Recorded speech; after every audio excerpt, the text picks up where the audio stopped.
Oh, camera. Hell. Hello, hello, hello, and welcome to another one line of code. It's Friday. Today is Community Day, and hello to Captain Commerce, first in the chat today. Today, you gonna work here, camera? You gonna do the thing? Might have to close out of XSplit and reopen it. I think. Let us go indeed. Let us go away for a long while where we will not have to deal with the what? Hi guys! I hope you're having a fantastic Friday. Mine is starting off pretty fun. I got to do some work items, some backlog, and I love doing backlog. I love doing backlog when it has to do with the areas that I am responsible for, not cleaning up other people's stuff. What? Such a meanie. Okay, XSplit, come on. There you go. Hoi! We're good to go. So, I need to move things around. Hey, Captain Commerce, did you see the email that might have just come into your email if you are subscribed to the Microsoft newsletter stuff? They sent out a thing that says that there's going to be an MS build in Denver on June 20th, I think.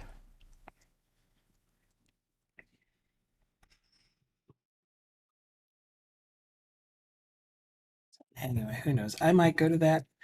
It's going to be rough because it's a Tuesday. Mine started off fun as well. Got a call from my wife during stand up. She got a flat tire. No. Luckily, she was right next to a tire shop, so a new set of tires incoming. There. I will see. Excuse me. Is this link that you guys sent customized to me? Copy. Event ID. How do I see this page without referral stuff if there is a referral stuff? I don't think there is a referral stuff that you can parse from this, but I'll go ahead and just send it in a private message on Discord just in case. Because I don't care if you get all of my information because we have established trust.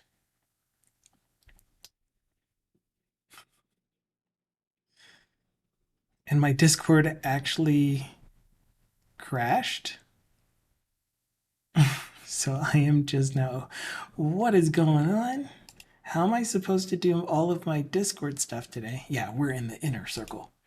Heck yeah. Okay. I've never sent you a private message before. And I always have trouble figuring out how to actually send private message. Okay. Wait, I have. I forgot that your name is different. Display different. Pasta.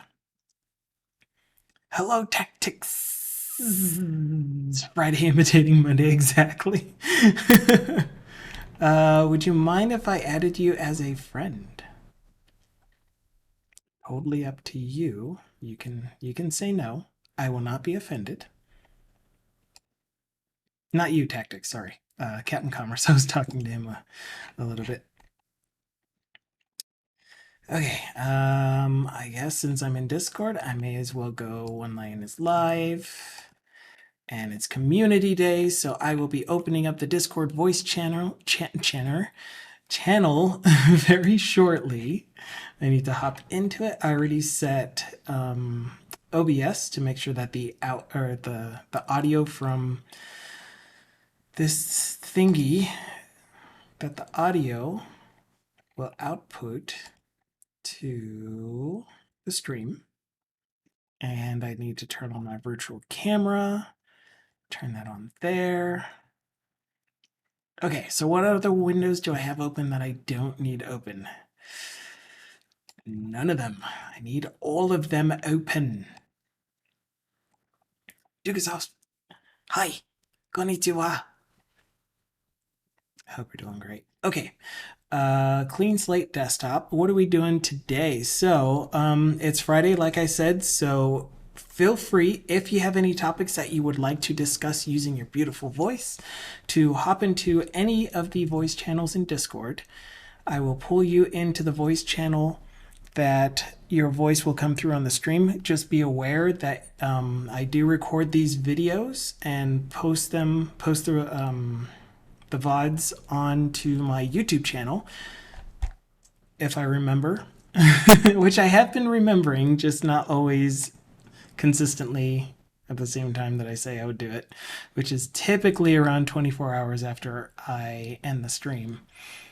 But sometimes it's later, especially if I don't do it first thing on before the weekend. Then it usually ends up being Monday, whatever time I get to it. Except for the real one, because it looks a bit cold outside. Oh, close the window. Close all the windows. Anyway.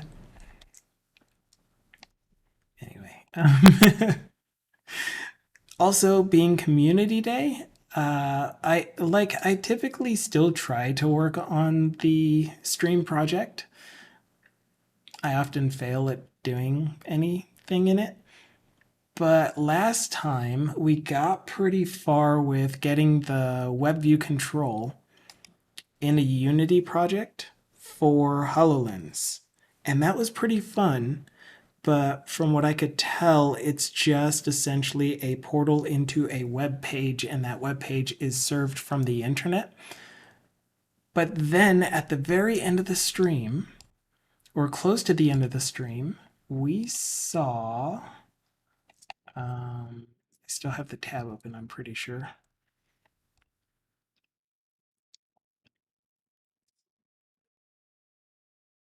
We saw. Oh no, I don't have the tab open anymore, so I'll have to get a new tab. Hello, Goku Jax. Goku Jax. Goku Jax. Happy Friday. Happy Community Day. Aye, Captain Camus. Not work. Graphics in 3D. Yeah, this one. We saw somewhere in this documentation that you could set the, instead of setting it to a URL, one of the things in an iWeb view is there.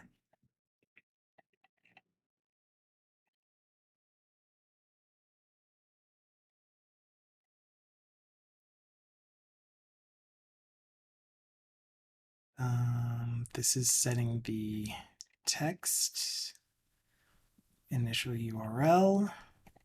I'm sure it was in this document. I know it was. We need pointer events to be set up. So that's one thing that we could figure out how to do is send the pointer events, send the air taps essentially to the web view controls so that we can interact with the page to do stuff like scrolling and interacting with the page itself. Otherwise, it's kind of useless. But we're almost there. That's a message. That's web browser history. Can go back and go forward. Oh my gosh, I thought it was on this page. There is some method for loading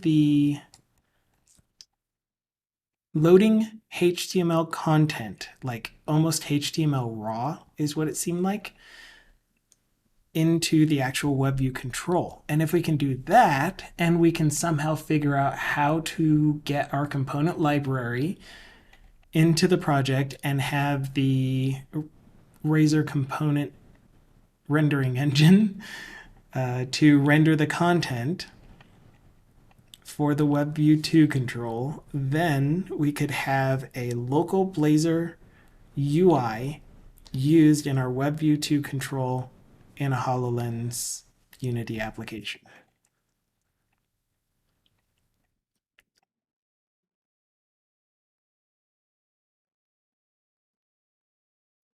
I honestly don't remember where I saw. Ooh, it might be down here.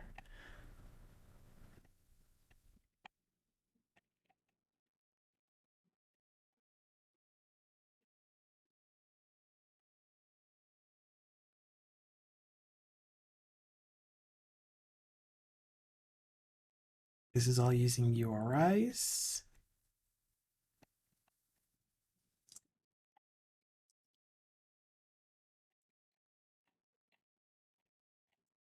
This is specifically just getting started with a WinUI 2 project.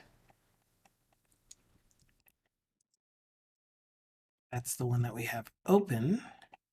Man, I know that we saw it.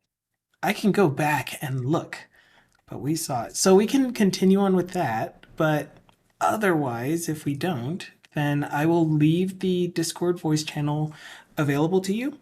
If you do not feel like using your voice, then please feel free to bring up any conversation, any topic that you want to talk about, preferably technology oriented, whether it's current events regarding technology or current technologies.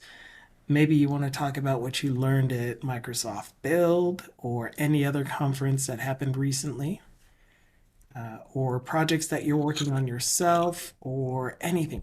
It's all fair game. And today is a great day to just bring up whatever things you might have. That's fine. We don't have 2 minutes. Actually, we do have 2 minutes, but we haven't really been using Maui. So I don't think that I'll be the right one to answer your survey at the moment until I get more experience with Maui.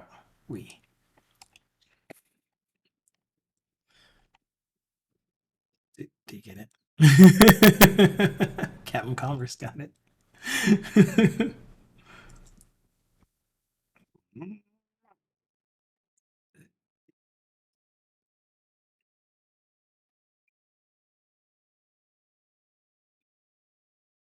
Okay. Okay. So yeah, I think I'll just go ahead and continue moving forward with filling in these methods. But I will definitely keep my eye on trained on chat, and we will discuss whatever comes up if there is anything to discuss. I guess other topics that you could talk about, since there is a lot of hype around this. Are you playing Diablo 4? Did you get it? Did you get the pre release, early access stuff?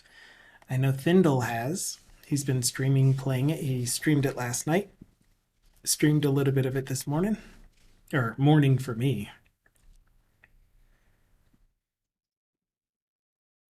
I wonder how long it would take to develop a shop like WooCommerce for reasons.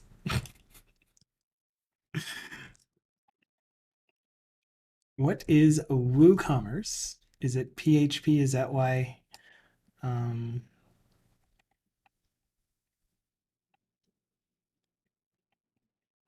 why you're wondering? And you want it in C# or .NET? Marcus, first of all, Goku, his message came through first. Goku Jack said, "Did anyone know how permalink works? For example, in WordPress, it displays article without using its ID for SEO, like this.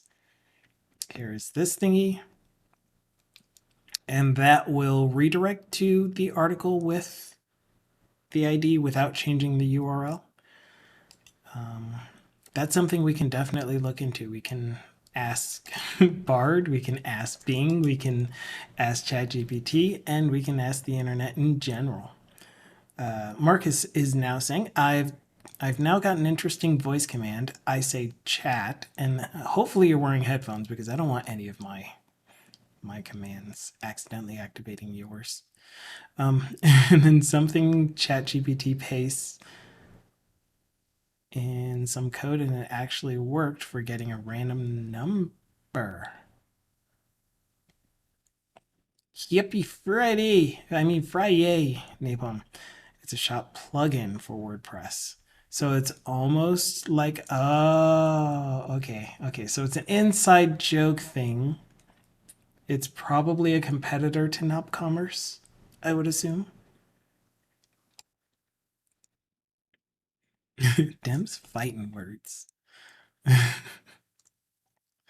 But yeah, I'm processing.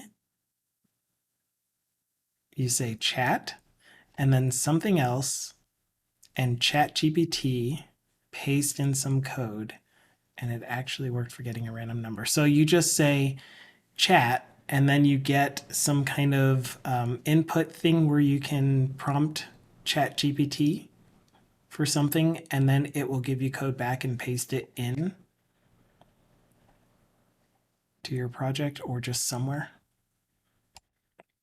And Napalm says, I fixed a few ChatGPT issues yesterday while working on a private Docker registry to run my cluster. What do you mean? Like you contributed to OpenAI's platform?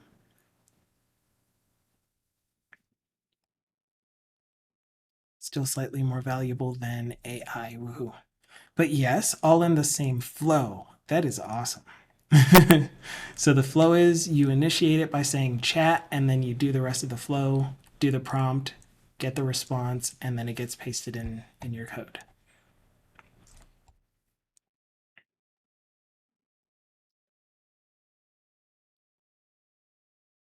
Oh, you just found issues with its advice. So it was hallucinating and or giving you just bad information. And you're like, well, I could use that, but I need to fix it. And that's one of the benefits of having programming experience, being knowledgeable in the field already. That's where you're using ChatGPT as your tool because it's a tool. And you're like, I'll ask you some questions and you'll give me a response. It might not be right, but at least I can identify the things that I can change about your response that are pointing me to the right answer. And then we'll eventually get there.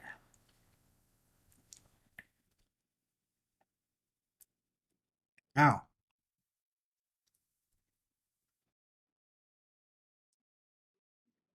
Chat, how do I get rid of WordPress? Control Shift Escape, find the process, Alt E, and task. Yes, confirm. Find it in your apps and program files. For some reason, it thought it had to base64 encode the Kubernetes service secret, which is correct, but not when you're using a file. Actually, that's not what Kates is. Kates is the full Kubernetes. Yeah, absolutely. So the phone lines are open for anyone to join, in which case we have here a Peter. Hey, what's up, what's up, what's up? Yay, and your voice is coming through nice and clear. I use the USB headset. This is the secret, chat. This is the secret. USB gaming headsets have pretty good sound. Don't get the wireless ones. I mean, you do. Like, the wireless have their own problems. You have batteries all of a sudden. Um, and then, of course, you can do the Hey, real Peter Man. condenser mics. Hey, Peter, man. Um, no, trust me. My name is Peter. I'm a programmer. I worked in North Austin for a while. Which is where the Office Space was filmed. One of my coworkers was an extra in some Mike Judge movies, so I got really close. I lived in an apartment in Austin. Like You are Office Space adjacent.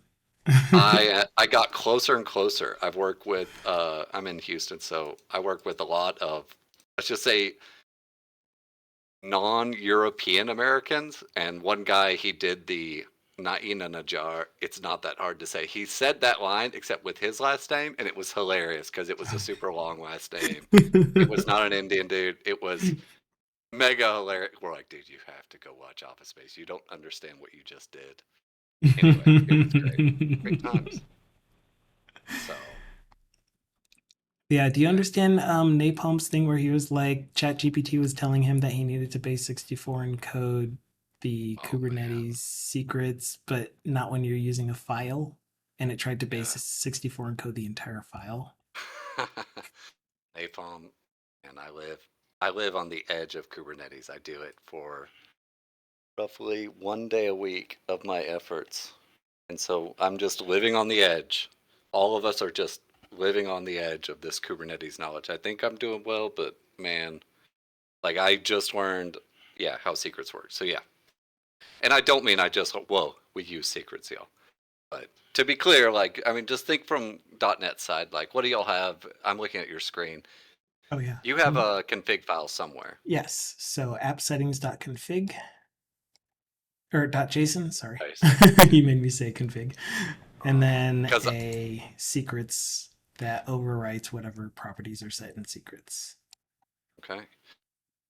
Yeah, so like, I mean, demystifying Kubernetes, like they have config maps that which work pretty much exactly the way in app settings JSON. You could name a config map app settings.json and then mount it. Gets a little weird. Everything gets a little weird. That's the joy because no one understands what they're doing and they make it so generic. But no, hey, I understand it now as of like a month ago. I still don't really know how to use like Key Vault, for example, You Azure Key Vault. pretend, I mean, use the Key Vault You client. just pretend. And you pretend it's so just a web yeah, API. like there are two forms of it that you can use. You can actually use a REST API and or the client. Sorry. Use the C# client, of course. Oh, unless you're talking about your front end, but your front end should talk to your back end. Right. And then the I should backend does actually, all of the yeah, client all of the communication. everything. I've created a database Napalm. table called prompts, and I can set one of them at a Oh, nice. Sarcastic robot named Marv. Yeah, I really, really want to figure out how to do things like giving a AI chatbot personality and allowing like it'd be cool if we had an AI assistant that has an avatar, kind of like Settlix's channel. He has his autonomous Settlix bot thing. So we have an avatar that you can customize, you can set it up, you can turn it into Clippy if you want, and then give it a sassy attitude, give it a straightforward attitude where it's never BSing you, give it a Jeeves attitude, submissive, dominant. The Code Rushed, Mr. Mark Miller, creator of Code Rush, his little blue lizard named Fred is hilarious. He loves snowboarding. Like even Fred just loves talking about snowboarding for some reason. The lizard, the blue lizard, and eating dogs, which he calls puppers. Cat secrets. And he tries to not admit that he eats dogs, but then you can break him. Fred will admit that he Eats loves a good dogs. dog. Yeah, but he is a lizard, so I mean, it's not it's not one of us. It's And he's just got it hooked anyway. up to the AIs. Yeah, What were you he's about to got it. say to Napalm, by the way? Napalm reading all the comments. Overdue for Office Space. Yep. Rough, rewarding when it's working. Man, when it works, like it really is a great platform. Like you have to build half of the platform, but every year they get better where you have to build less than half of the platform. Now it's like 40% of the platform you have to build. And next year, hopefully, it'll be down to 10%. But all right, what? Uh, Kubernetes secrets not secured by default. See, this is where like we're not, this is not being recorded, right? It is, of course. It But is. secrets aren't real. Like, don't worry about it. Like, who has access to your secrets? It's stuff in your namespace. You, Kubernetes has this concept of namespaces where things live in namespaces. And you can just say the app A lives in this namespace, app B lives in this namespace, and they can't talk to each other pretty much. Anyway, that's the whole deal. Like, don't, like, who cares? Like, it's like saying my server has files on it, which will leak if someone hacks my entire server. Yes. There's like levels of. Anyway, you got me on a rant. That none of No, this no, stuff's no. real. You're allowed. I'm allowed. All right. Secrets are no fun. Secrets hurt someone. Oh, yeah, I do see you, Marcus, on the Code Rush channel. It was pretty amazing. Uh, you'll just see me interacting with Fred. I will never have anything useful to say to Mark Miller himself. I'll just talk to his lizard. Um, yeah. What do we got?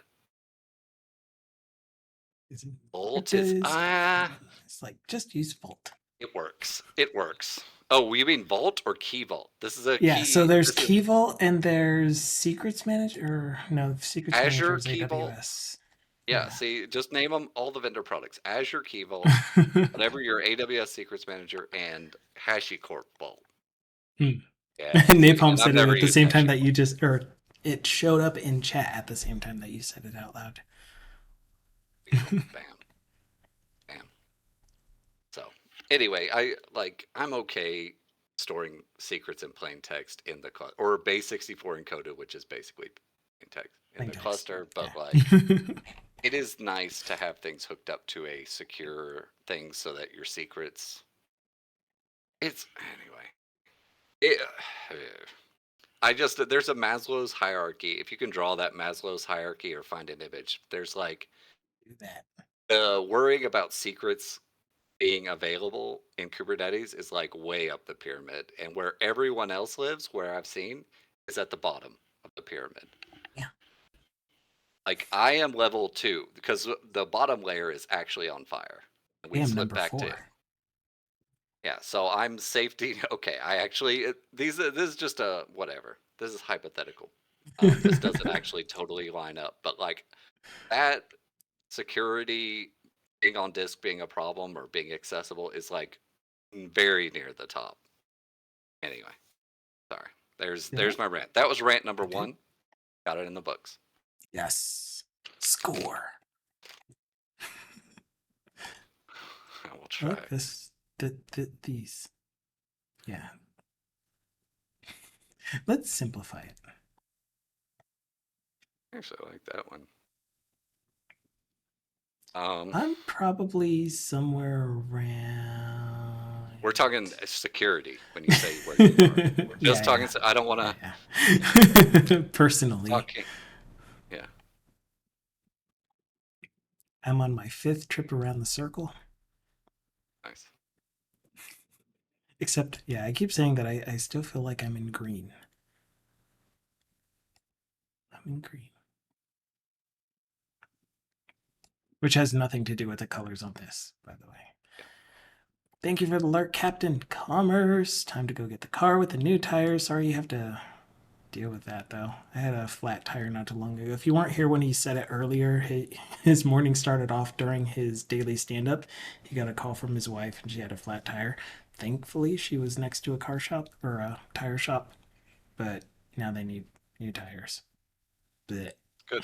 That's good marketing. Just throw some nails out in the road, yeah, that's terrible. right by you, and then oh, like, or you'd have to do it That's like not upstream. suspicious at all.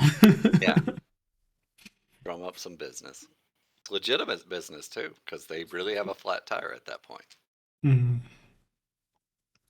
You got I to had, do the oh thing. man, the last time I had a flat tire, there was like 6 feet of snow, and yeah, it was terrible. It was really annoying. It was cold. Oh, and I was in the middle of a highway. Right. Napalm, enjoy, but don't write your own. Don't you dare. You're not allowed. Just do nothing and pretend it's fine. Namespaces. Write your own Isolate secrets with manager. namespaces. Yeah, yeah. Do Johnny nothing. Palm. Mas, what else is going on? What else is the haps? What were you looking at in your code? We can What was it? code I for. wasn't really looking at anything. I was Okay. trying to. So, like, were you? I don't think you were here last Friday. Or if you were very No, lurky. no, I was out. um, there was we were playing around with the Hololens thing again, and I got the WebView plugin to show up, and we got a page to load on it. I loaded my Blazor GitHub static page, Blazor component sample thing, but as I was looking through the documentation, I'm like, I wonder if there's a way, or not. I wonder if there's a way. I was complaining that there doesn't seem to be a way to load custom content into the WebView control. You have to provide it a URI. And as I was saying that, I Ah, yeah. found a thing where it was giving me an example for something to do with like loading custom HTML. So you feed it HTML, it renders that as a document on the page and I mean, displays you it. could use a file URL, but it has worse security then, right? Like you have less access to stuff if you're rendering a web page that's on your local file system. Yeah, right. That is my vague idea. But it's like, does that mean that there might be a way where we can manually use the Razor component rendering engine to do all of the Blazor loading stuff? I think skip the web view. I'm still back on this. Your HoloLens, you Uh take the money. This is huh. augmented reality, right? You grab Uh it and huh. then you throw it into buckets, and that's how you budget. You want to see this app with actual dollars, and you were I want to talking about see the dollar bills with moth wings or whatever. just big stacks of money and just sitting in buckets, physical buckets. I don't know. This the UI isn't going to be great, but like if you're doing a financial management, why not do it this way Yeah. with HoloLens? And And like the really quick sample that they showed us was on during build. It was like a 2 second clip of someone with a web view control in their augmented reality headset. And then they tapped on something on the screen, and there was a 3D, very rudimentary table that was just like, here's a quad, and then here are 4 cylinders to represent the legs. that reminds So, me, yeah, what'd you get from build? what did I Or get from build? I got what? Yeah. the Cloud Skills Challenge is still the only thing that really interested me a lot. And that's the one where if you finish the challenge by June, then you get a free certification exam. So I'm doing that. I'm almost done with it. And there was a whole bunch of excitement around using OpenAI's models to make your app better, I guess, to add AI to your app and how easy it is. I didn't fully grasp all of it. They're like, all you need is an API endpoint. If your app has an API, then you can just add OpenAI's blah blah blah Azure OpenAI service, and it'll work magically, as if there's no other configuration needed or setup. I'm very curious how all that works, but I I'm am not too. curious That's why enough I'm to trying actually to watch go a after it. video. You're not curious enough to what? Watch a video. Oh, to watch a video on it, yeah. Hard. Too Like, I much mean, effort. I honestly don't think that they gave like a good solid beginning to end if you want to add OpenAI, Azure OpenAI Cognitive Service to your app. Then do these steps. But the actual learn, um, where is this thingy? A formal documentation on learnmicrosoft.com. Yeah, it's not bad. But these courses here are the ones that are showing it. Look, I only have one module left after I actually click continue because I actually did finish that. Oh, man, monitoring? That's optional. That's a joke.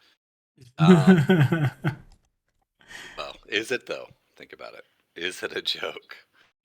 Well, Could I be mean, the as biggest far thing as in the world. billing is concerned, it's not a joke. Set off Yeah, alarms for you've just exceeded $20 million. man. That, yeah. Budgets do, Oh crap! like, even I have an AWS account hooked up to my credit card, and I'm still terrified, even though I haven't touched that account for. I run my 2006 era blog on an S3 bucket, and I pay. They've actually stopped sending me emails, so I don't know if I'm still paying 13 cents a month or what. Yeah, I'm paying 30 something because I'm doing my domain and workplace mail. And you're saying dollars. I'm saying cents. Yeah, yeah, But I do yeah. actually. I But that's pay. how much I pay for Azure. Yeah, I pay extra for domain too. Anyway, it's But not the it's whole only story. like $13 a year, so it's not terrible. I pay more because I'm an idiot who's just so lazy when it comes to Oh no. DNS. Anyway, but this is the deal. Like year number, this is year number 2006. What year is it? 2023. It's like 15 plus. Let's just say 15 plus. We're at year 17, and I'm like, I just don't want to do another DNS migration. Mm. I don't want to do Yeah, that. that does I not sound fun. understand. Like, I started setting up my partner stuff for my company because one day I'm going to operate it on a regular basis. And one of the things that you can do with it is to set up your Exchange server through Microsoft using your custom domain. And I already have workplace mail with Azure or with AWS, but I kind of want the features of using the Exchange server, like calendars and Teams integration and all of that fun stuff. I have not seen any of that. By the way, I'm a certified Exchange 2003 administrator. Just want to let you know. No big Nice. deal. Or is it 2007? I think it's 2007. I'm in a certified. I'm certified. I Continues. can't remember Oh, which one. send us the link, Marcus. Sorry, I missed that. Yeah, we'll roast it. This is a code review roast. I like my marshmallows blackened, where when you bite into it, it goes. Yeah. By the way, I've not insulted chat yet. So everyone is a valued member of the community. We encourage voice communication on Fridays, but it's not required. See, I'm trying not to be a huge jerk, so I'm trying. I can't, we all try and fail, and some of us fail I worse just than others. encourage communication There you go. and open There the you go. opportunity for using your voice if There you it's go. more fun or easier or whatever reason you would have to use your voice, which is your reason, and that's why I'm in green. Everyone's experience is important. You're in green. We're back to the pyramid. Perfect. This Perfect. is actually the Is this oh the my four gosh, what colors is it personality called? testing? Um, Is this the red, green, it's green, yeah, blue type stuff? Yep. it's more on the maturity level of your society almost, but still on an individual basis. I don't even know what it's called or what culture it comes from, but essentially there's like the my experiences are the important thing. I'm living my life the way that I want to live it. And then the next color is your experiences are important because they are your experiences and I'm going to accept them for being your experiences, but don't force them on me. Kind of thing. And like I don't know what that is. I It's find fine. myself in that a lot. And then the next one is something outside of that, which is like all things belong, all things are included, everything has its reason, both good and bad. All right, Marcus has sent his repo. Ooh. So yeah, so is this you actually learning how to use this or what? You did this because of Microsoft Build, so that's kind of what Peter was asking. Is this something you took away from Microsoft Build or were you doing this even before then? Only the first method works.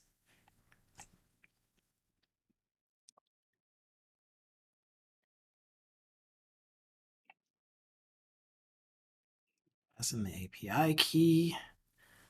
Actually, you know what?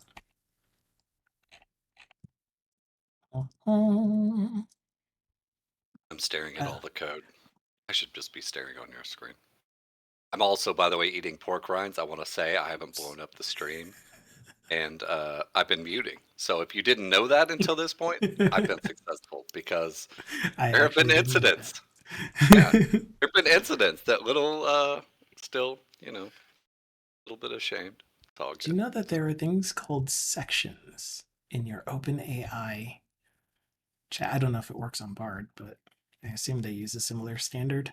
You use three dashes to surround a thing to indicate that this is a section. I want you to do something with that section. Explain the code. Is this like batching? Oh, interesting. Okay, very interesting. We're learning to program the AI, even though it Prompt was engineer. designed to be. Yeah, there we go. It was in one of the Microsoft Learn courses. Oh, yeah, and yeah, that's a very 2023 thing. Okay. That is a lot of words. I'm terrible with words when it comes to reading them on stream.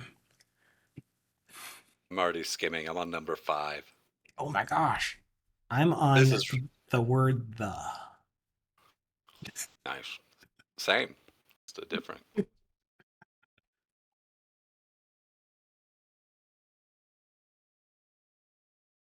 I don't like the explanation. It's literally saying, here's what each line of code does. Yeah, No, and I could. so it's because of the way that I asked. And actually, I'm kind of curious to know. Let's see if it can summarize or figure out what it's doing. Uh, Wait, I wanted the whole thing. Explain the above code to me. Like, what would you want it to do?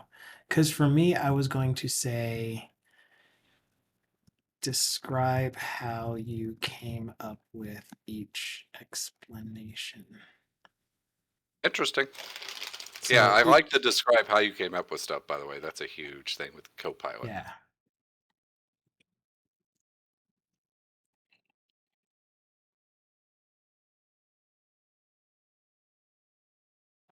And then it's all the way down at the bottom here. By reading the code carefully, looked up terms, blah, blah, blah, OpenAI classes a wrapper. Okay, cool. So here's what Marcus's code does according to Bard.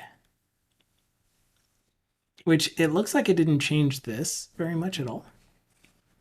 It just added the stuff at the end. Bullet points. Numbers to bullet points. Congrats. Thank you, Yeah. Bard.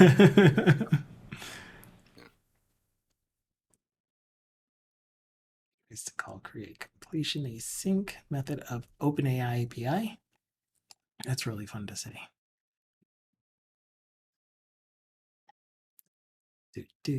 We're getting elevator music while we read. Monitoring Twitch chat. It is so much stuff happening. That's a joke. I'm not claiming. This is jokes. Certain jokes are mean jokes. I'm trying to avoid, even the semblance of mean jokes. But so you can watch the screen. There's nothing. I'm trying. Still not processing the words. Like my eyes are glazing over them. It's like, so much Let's trouble read the reading. code. Let's be the AI. Let's be the AI. Let's see if we came up with the same thing. So, those of you in the future on YouTube, pause the video, read this, and then we're going to read the code and explain it ourselves because that's more fun. And we're going to be wrong, which is And we're also going to be like wrong. AI. Right? May We're you going to zoom in. hallucinate things. Yeah, we're going to hallucinate for sure. Excuse me, what are you? Why are you in the way? Thank you. Okay, so this is a class that is an OpenAI helper. Apparently, when you click on stuff, you get a side panel, symbols panel. It is consisting of two methods. The first method is called getResultAsync, which takes in an API key and a prompt. And And he by the also way, provided us some screenshots of the prompts. he said the second method, only the first method works, so we Yep. should just ignore. There's no second method. We're smarter than AI. We know that doesn't Oh, work. right. I guess an interesting thing, which might not be that interesting, is that when I do the Microsoft Learn courses, what I have been doing is grabbing all of the text from each of the units, from each of the pages essentially, pasting it into this thing here, where I replace some of the text with the phonetic spellings of the text. Here's all of the phonetic spellings. And then I take this output and I put it into Descript, which is a voice text to speech thing. And it reads the entire module to me while I'm reading it as well, because I do Wait, that I'm when really someone curious else is about reading to phonetic me. spelling. What were you Oh, saying about the yeah. phonetics? That's really curious because my job involves what's it called? Audio to text, and sometimes we have a feature that we use called keywords, and I'm always annoyed by Oh. the fact that the keywords does not use phonetic spelling. Yeah, so All I right, guess what do we that do? is another fun thing. Like this here is a unit, like the fourth unit of this. module, excuse me, that has a video in it. And so I'll get to the phonetic spelling thing in a second, but you mentioned audio to text first, so transcription. It has a We got video. that. We got And that. Don't worry. what I did was I saved the video to my local computer and then I drag and dropped it into Descript and it printed out the transcript and it also plays the audio from the video while it steps through that. I can show you that. So it's like captions. Did you find this from like the streaming? I've seen a lot of streamers using captions, and I know YouTube just I has it in there. guess. I don't know. Yeah, here we go. Okay. So I found Descript because I used to be able to watch BBC Click when they used to post their videos to YouTube, but now we can't watch them because the UK is like, that's our content. You can't watch that in the US, at least not without a VPN. Anyway, so what I found happened when I was starting to do this because I wanted my wife to read to me. I love hearing her voice, so she's the one that's reading this to me. Um, Oh wow. Okay, so that's all right. Well, yep, that's what we so call AI voice synthesis. If you yeah, know anything about exactly. AI. Yeah, So she she's doing submitted her voice voice to this synthesis. thing, and then it's synthesizing her voice Oh, it actually from did. text to Okay. speech. Yeah. Oh my gosh, it's Wow. so good too. Well, But like a lot of the technical words, like API, it'll just pronounce API. It's like just say API. It's all caps. Pronounce all the letters in it. So I changed to API A space P. to A space P space I. Okay. Yeah, And and so it's essentially just doing a find and replace in this order or a string dot replace in this order. And then I just add strings as I come across them. okay, so it Then I isn't take that out. perfectly. It's not transcribing to the phonemes as they're called, not to the Well, again, sound. this is I would not go. actual video that I'm transcribing at this point. This is just me copying text from a learn module. Okay. Oh, Learn. copying text from a Learn module. Okay. Yeah. Well, that I'm still really curious. So let me tell you. So this is secret insider business. It's not secret. All these Yes, it APIs are is. public. But like they have a problem with vocabulary words in transcription. Sorry. I didn't actually copy. Dang it. I hate getting them wrong. So here's an example, real quick, but you can continue saying the thing. I'm curious now what your thing is. So I just did the knowledge check, and normally I do the entire units all the way up through the knowledge check, and then I listen to it, and then I actually do the knowledge check and try to answer the questions correctly. In this case, I kind of screwed it up. I'm just anyway. The whole point is uh, transcription fails on vocabulary words because, and by those I mean like product names, just stuff that isn't in the dictionary. Right. They do actually do a really good job on even including those. Like if you said Microsoft, they'd probably transcribe that correctly. Um, Even though it's two words, Microsoft. But if you say anyway, you see what I'm saying. Yes. But then It you still get to transcribes like it as the company name. yeah, and like anyway, we have a problem. They have features called keywords or whatever where you can say this text that I'm typing in, I want you to transcribe it as this. Right. Um, and the problem is you're typing in the English spelling of the word, which of course is completely ridiculous very often. Or sometimes it's not an English word. It's like what is Volvo? I guess that would actually be a really good example of a keyword that should work. But like what's a European non-English name for a product? Let's say Because I'm Japanese one thinking like of one. Hyundai Hyundai. That's Korean, for the or record. Korean. Uh, Sorry. hey, hey, get it right. I'm joking. Okay. Anyway, but no, yeah, the Korean Hyundai Daewoo. I'm trying to think of them. Yep, that would be a perfect example. You type in the letters Hyundai, and you're like, this. There's no way it's gonna. I'm It kind of doesn't. curious. Sure enough, it doesn't work that well. And I wish we could just say the phonemes. Like, this is what it sounds like. Here's 8 variants of what, people. Here's Hyundai with a southern accent. Yeah, exactly. Yeah. Hyundai. And you can definitely do that with this. So like right now, yeah, she said Hyundai. Right now this is using Christie's voice, but I could, if I wanted to, change the speaker. Excuse me, can I change the speaker? How do I change the speaker? Speaker. And then I could change Marcus. it to one of their stock voices. Oh, yeah. Oh, who do you have? Oh, sorry. I missed it. Who are No, your stock voices? it wasn't supposed to do that. I clicked on this on accident. So Tan is one of my favorites. He's the one that talks like this. Okay, so they're not. Yeah. Beganbot stream. He's doing. He uses UberDuck API, and they have all celebrity voices, and it's hilarious. You have them saying the most Oh, ridiculous things.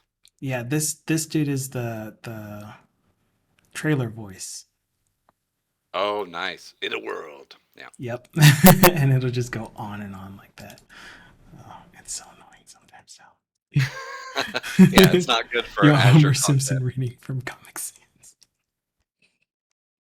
Hey, yeah, they have a Homer Simpson voice. They have multiple Homer Simpson voices, I think. They have a Spanish Homer Simpson, which I thought they call it Homero or whatever, but like Homero. they took like the Spanish Homer Simpson, and I don't know what they did, but I guess if you pass in Spanish words, he'll probably do a great job.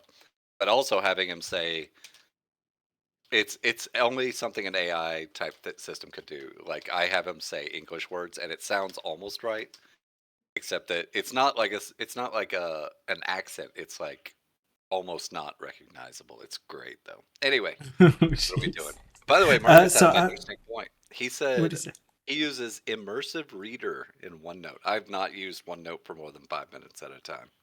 I used to use it as my when I went to classes. That's what I took my notes. Actually, I used Photoshop after a while. Yeah. So then I took all my meeting notes in OneNote. I feel like there's a lot of tools we could all learn, and I am to this day still using Notepad for like quick scratch, and I throw it away. I don't even save the file. That's kind of the Right. point. Is Yeah. Yeah. Notepad. Let's see where my notepad is at. Also, Oh Windows 11 man. Notepad.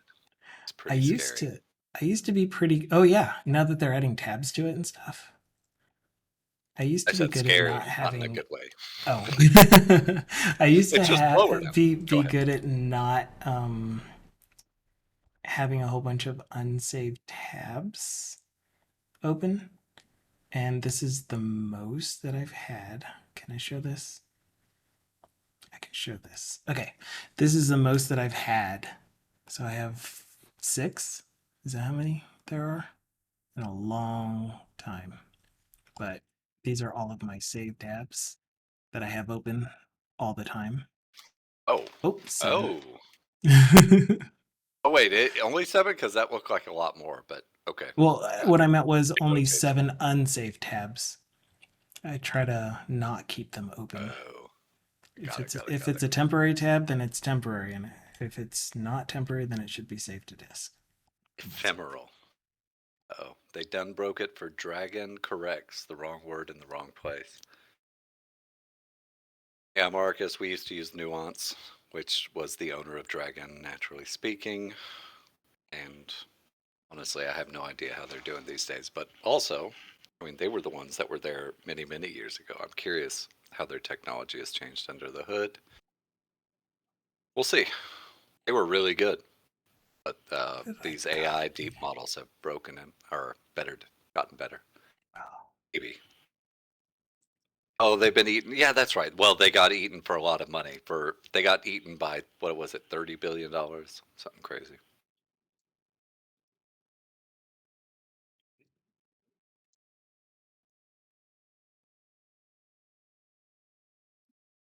so the other issue that I've seen with this app is that it can only transcribe or synthesize now that you've given me the word for it.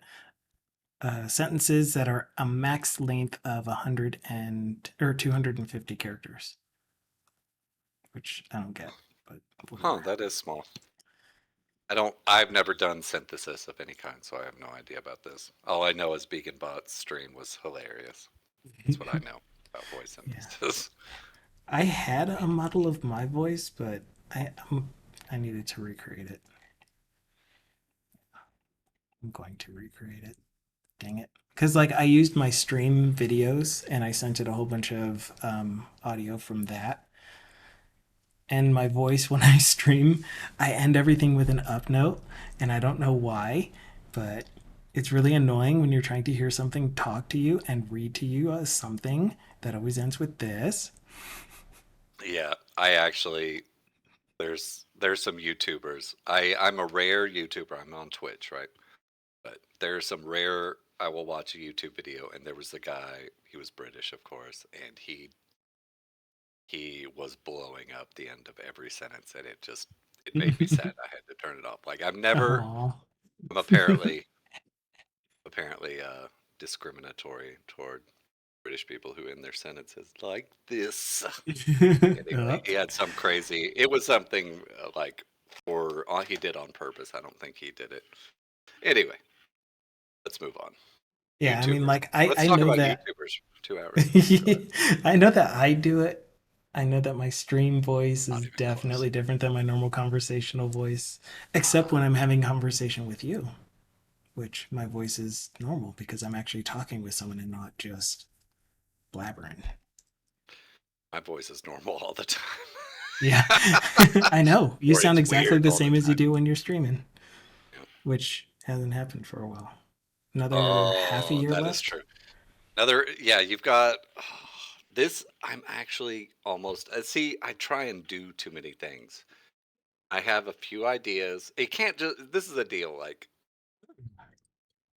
no, we can't have the intervention. Maybe next week we can have the intervention. You can say, we need to talk to you and like sit me down and then say, you need to give up the live coding account because you're not ever using it and just No come one back else to is going to use it, dang it. Keep it. Oh It's yeah, I'm keeping it. yours. Don't worry. I also have live coding TV, by the way, because I couldn't Mm. recover this account, and You live in Tuvalu. yeah, there was a livecoding.tv site that interestingly, I never actually looked at it. Um, I never actually watched it. Um, I think the Twitch community has grown larger than Oh yeah, livecoding.tv. But that's there really was a nice. site. It was like VC funded, which was really dumb. Never do that, VCs, but whatever. By the way, Marcus says something. There's a command in Yeah, Dragon. I was looking at that. I like it. It reads the current document. Yeah, so Okay, picture yeah. that with AR and image processing, where you can use OCR. You're looking at a thing. Like right now, they have that with people that are, or just it's an app. It's targeted towards people that are visually impaired, but anyone can Yeah. use it. So you hold your phone and it's like the label is not in view, and you have like a can of something in front of you. Label's not in view. Move left. Move up. Nice. And then And the you say read the translation label. too. Yeah. Oh yeah, that's going to be awesome. Like there were two main approaches for that I was really excited about. The first one is you say your thing and then it will live translate your voice to the other person, to the listener, in like headphones or something, and they'll hear it in your voice but in their language. And then the other one is with AR, you get subtitles on top of the person's head in your language. Nice, like a video game. Yeah. Do they offer quests? Do they? I will always walk around with a exclamation point over my head. Ah, that It actually was would kind be a of great. fun. Yeah, You should make that as a toy. That would be a hilarious. absolutely. Well, think about it in an actual dev office, like the modern open floor plan where you have so many devs across 30 desks or whatever sitting next to each other, and you have your AR thing. Hopefully, it's not big ass goggles on your head, but whatever it is. You look around and there's people that actually have the speech bubble above their head that are interruptible that you can go and ask questions to when you have a question, or some that have exclamation points that will give you a quest. So, like, can you review this? Whatever it is. I'm laughing because they do have that. It's called headsets. You just put on the headphones and pretend you don't that you're focused, even though you're How does it browsing work Reddit. with these though, where they're open ear and I can hear people? Well, that's what I'm saying at the office. That's what everyone would do.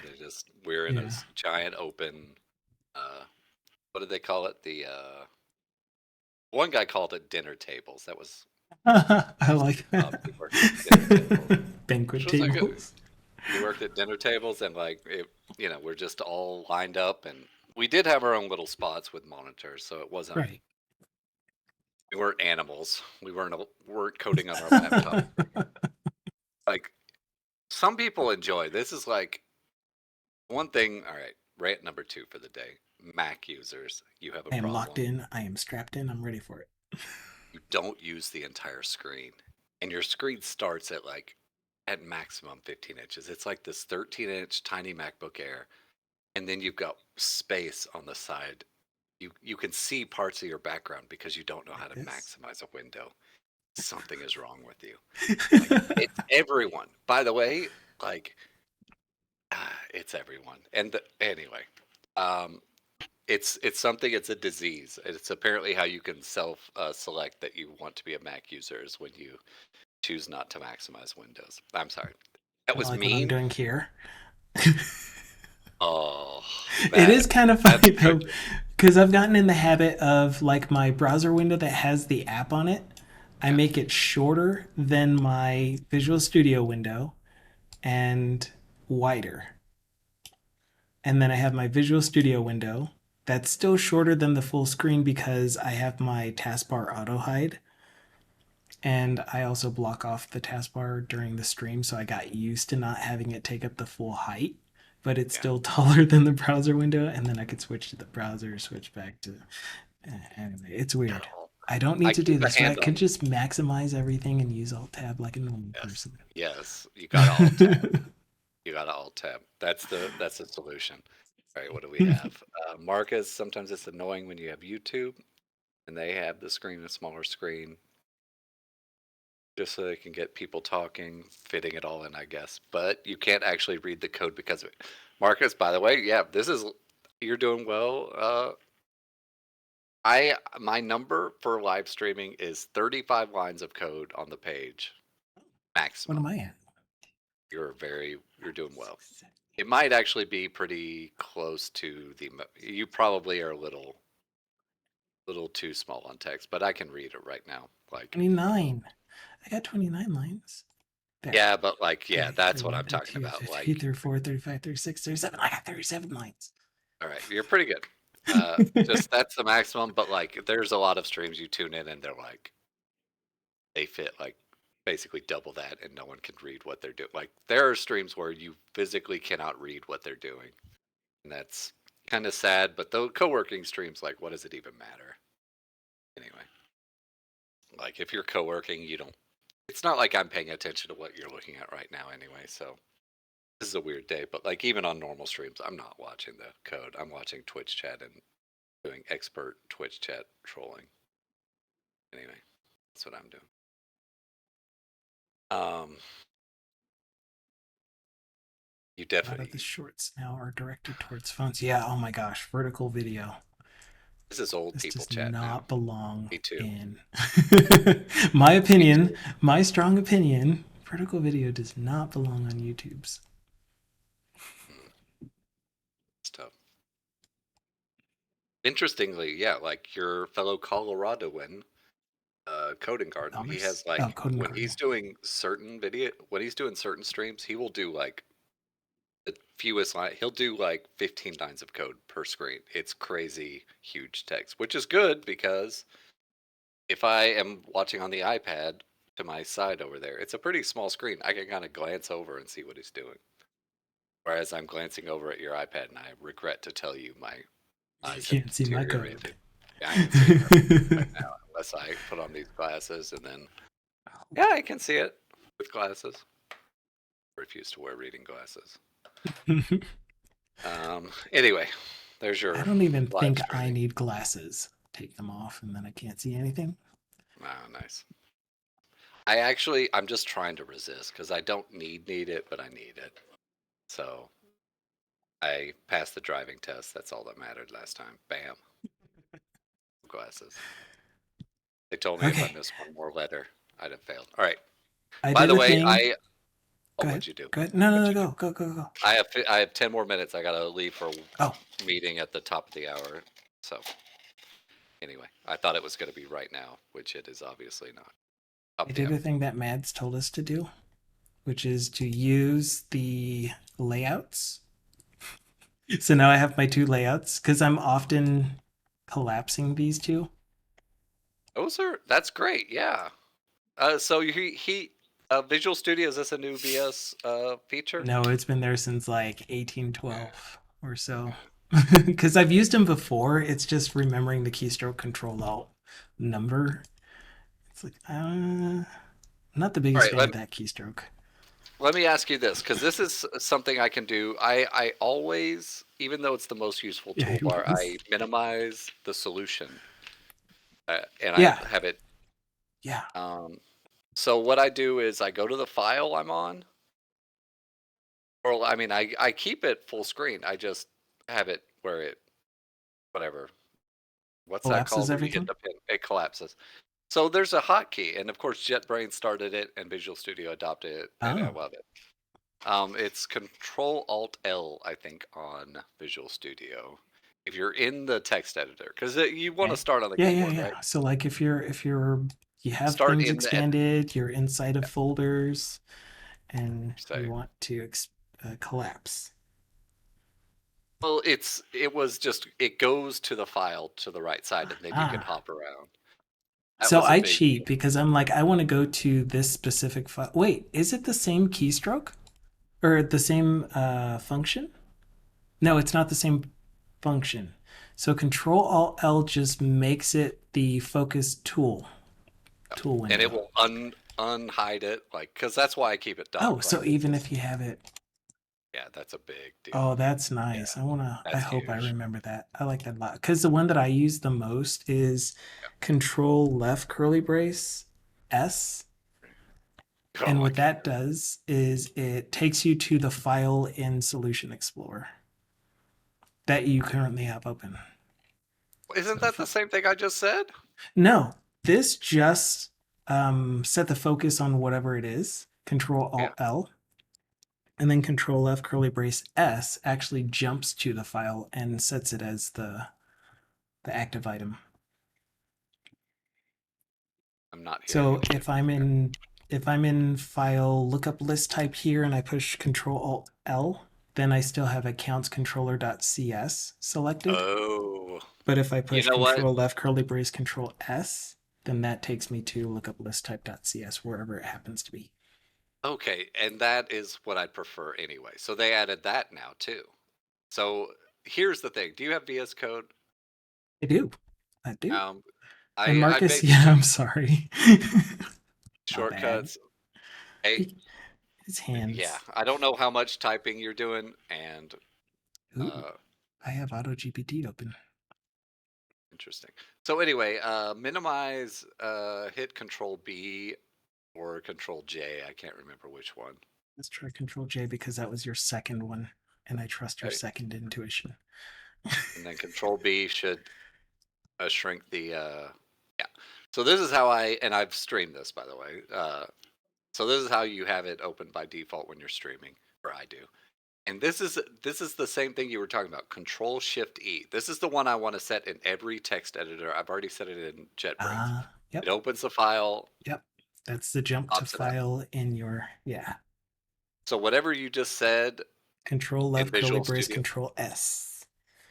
See, yeah, Which that's becoming chords are weird to me. Like, when never did do chords start becoming a thing?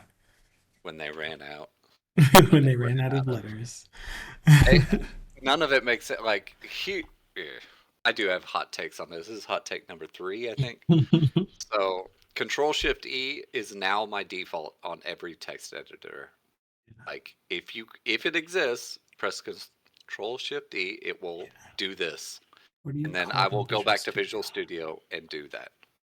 I will It set that key is binding. Because I mean, what is Control Shift called. E right now? We have no idea. Yeah, I don't know. It would be called Jump to. Nope, So that's live Live no. Share. Where's the thing where you can press the shortcut keys? Is there a thing? Uh, Oh, so various like text if you editors. try to assign it to something? Okay, yeah, it'll tell you. Oh, I just made a chord. Control Shift D is currently view resource view. Yeah, useless. I know about the What are GitHub you? Copilot shortcut alternate plus slash. Oh, I alt think. plus slash, standing for Okay. AI. Really, alt Yeah, A slash and I. is AI? Okay, interesting. I've been wanting to know that shortcut since I saw it. Thank you, You pro- Marcus. Marcus, you're providing value. I am not providing value today. You are, because Control Alt L. I'm still going to use that because I don't always want to jump to the file. I want to be at the last thing that I had selected. Sorry, I shared it with you. Share. So The invoice is in the post. nice. Alt slash for AI. Alt whack, I guess, which doesn't really make as much sense to me. That's awesome. What other enum members should I add here? Does it know context? Like it knows that it's right here in the code? Without more context of this lookup list type enum and the project being used in, well, read the flippin' project. You have access to it. It seems like, yeah, this could be useful as like a quick Google. Yeah, yeah. It would be But nice I though if have you. been using the Ask Copilot down here where you have text selected Interesting. Yeah. and then you can ask a question about the selected code. It uses the open file as context only. Yeah, and if that open file has too many tokens that it uses, probably doesn't do a very good job. I was thinking of the whole chat conversation, the way that AI is currently doing chat conversations to keep context. And in order to keep context, what you do is for chat specifically, um, you send the user's chat message and then the bot responds, and then when the user sends another chat message, you send the previous message, the response, and then the next chat message, and then it responds using all of the history. So it has to reread the history, essentially regenerate the context, and then generate a response. And so we're constantly sending more and more data the more history Yeah. we were allowed to feed it, which uses up tokens. But wouldn't there be a way? So, like in generative models for producing images, you can use the same seed to produce the same result with the same prompt and settings and all that. Wouldn't there be some shorthand way of saying, here is the generated stuff based off of the previous responses, like condensed into some code, some Yeah, saying you some. would wish it would be fewer tokens. Like, Yeah. hey, I don't know. I don't know. I would love to dig into that kind of stuff, but I am chatting with you, wasting time. No, it's all good. I run operations, and we Right. do. Mm-hmm. We are not really concerned with new features.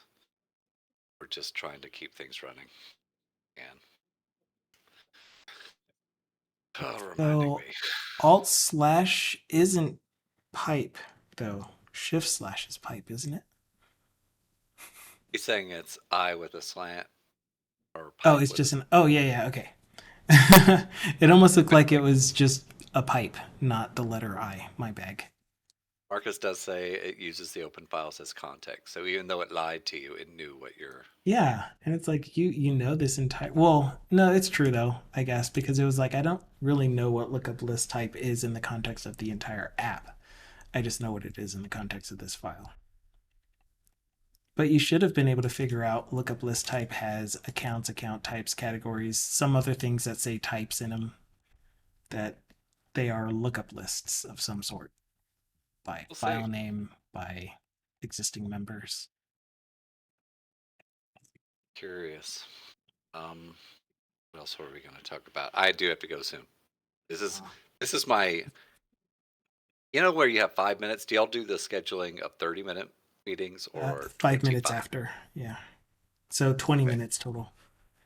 Oh wow. So it's 20. We Like start okay. 5 after and 5 minutes before. Woo. Yeah. We're like very old school. We just schedule a 30-minute meeting and then hold it for an hour and a half. It's no Yeah. big I deal. mean, that's still what ends up happening, I guess yeah. Hey, that's honest. but But scheduled you'll try. wise. Yeah. Yeah. We pretend. At least you Like don't start until Wednesday, 5 minutes. we have our client meetings on Wednesdays at 3 p.m. And like I start work at 4:30 in the morning. And then I take a few breaks during the day and I should be off by 3:30, no later than 3:30. But that meeting is an hour and this past Wednesday we went until 4:30. Right. I was So like, you're son like of a. just dying. So you're extra Yeah. dying during this one. Some people really hate meetings. My anyway, can't talk about people. But yes, I have known people who hate meetings more than I do. Enjoy as you can imagine, I like to make jokes during meetings. So oh, Captain Commerce here. Sounds like your previous stand-ups. Hey, we're using the stand-up Sit down thing where pretty you fast. commit to Slack. Yeah, Duca, yeah. We yeah. Yeah, I think meetings have their purpose. Like if you have a purposeful working meeting, then that's cool. Or information conveying stuff that can't be done via email. But I think people are just like, if it's too many words, don't use emails, use a phone call, do a meeting just so that we can say we did a meeting and we use this time, but not really considering is it appropriate to? What are the actual appropriate things to use as far as all of the tools that we have available to us? And those are just my opinions. The end. Sorry, I am curiously Googling Maidstone. Um, Made it stone. says it is an hour, 30 minutes right now, which is certainly not rush hour. Ooh, let's arrive at 9 a.m. Let's see what happens. Evidence says, don't set a meeting without an agenda. Yes. Oh my gosh, yes. Like, it was kind Up of to weird though. 2 hours. Like, one of our meetings was surrounding, there's another product team from a different contractor, even, that we are integrating some of their UI into ours. They write their UI in Angular and they are converting them to web elements, and then we're using them in our app, the web elements that they generate. So we were talking about how exactly to communicate that, and that got put on hold because they needed to do other things with their core product and we needed to do stuff with ours. And so suddenly the like at 2:30 the day before, the product owner sends out a meeting invite for 8:30 the next morning to talk about these that effort that we dropped for about 3 months now with no agenda. Just I thought we should have a discussion about this and how to get it moving and where everyone is at. It's like, give us a little bit more context ahead of time. And it turned into a developer meeting essentially.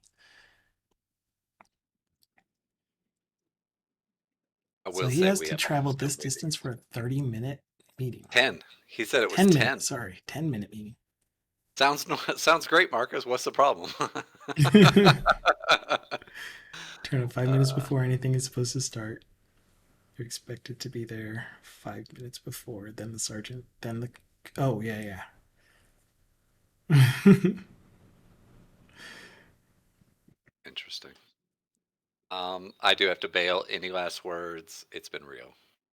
You knew I was going to ask. Awesome. Well, enjoy then, or do your I best. I, I want to say one last thing. Yeah, I absolutely. encourage members of chat to get on the audio call. Not just us. Not just us. Be others. Can't be. That's all. And He streams and once every 2 years. one more. And I am here for the annual streams. I and we if we want to have that intervention, I just don't have time to talk about it. But oh man, too good. That hurts. That hurts, but it's truth. It's anyway. It's truth I need to hear. All right, it's been super real. It's been All fun. right, bye. Lots of fun. Ciao. And that was Peter, aka Live Coding. Hope you guys enjoy the conversations. That was a lot of fun. Thanks for being on voice. And he may be trying to pressure you into hopping on voice. I'm only inviting. You are welcome to be in the voice channel. We still have a good 30, 40 minutes ish of the stream. 3 times since advent of code since 2021 or on 2021. Peter, live coding. What is that? Dutch? It's live coding. Live coding. One of the downsides of coding by voice, if you're also talking to somebody, you can't work. Yeah. That sounds extra difficult. More reason to use Slack or Teams or Zoom or whatever to do all of the communications. Like, I wish I could have that as an excuse. Like, guys. So if you are talking to me using voice, or I am talking to you using voice, I can't code. Unfortunately, I have proven to myself time and again that I rather enjoy, as long as it's not like something that is trying to get my attention, I rather enjoy hearing, like my wife reading. In the evenings, I do more coding, and my wife is my book on tape. Essentially, she's my audiobook, and I just absolutely love the way everything ends up working together. And it's nice. I get good story. I get all of these flashes of adventure fantasy scenes in my eyes while I'm writing code, and I get stuff done. I get to write code. It's so nice. It's a lot of fun. Dude, I've lost my window where I was lurking on Finite's channel, and he's already rated out to Clarkio.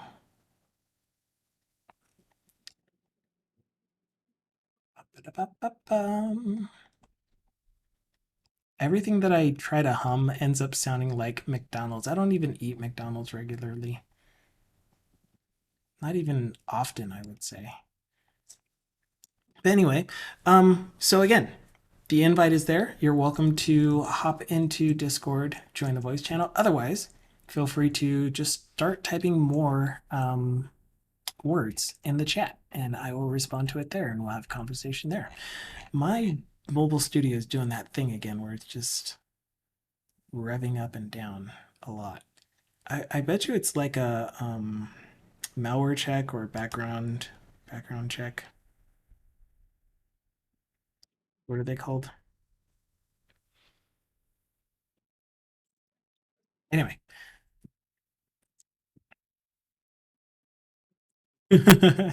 not anonymous. It just showed up on stream. It's okay. He somehow was able to hack it so that when you click on that link, it's actually going to redirect you to livecoding.tv. And I don't know. I don't know cool things to say. So I've been wanting to actually see what that table was that Marcus sent. That was the sample of the prompts. And you can't like zoom into the picture that way. Okay. And so you're essentially, actually, what is this doing? I know that you started mentioning what exactly this table is for, but it's like instructions that you are telling OpenAI, or is this actually the voice prompts that you gave it? Because this,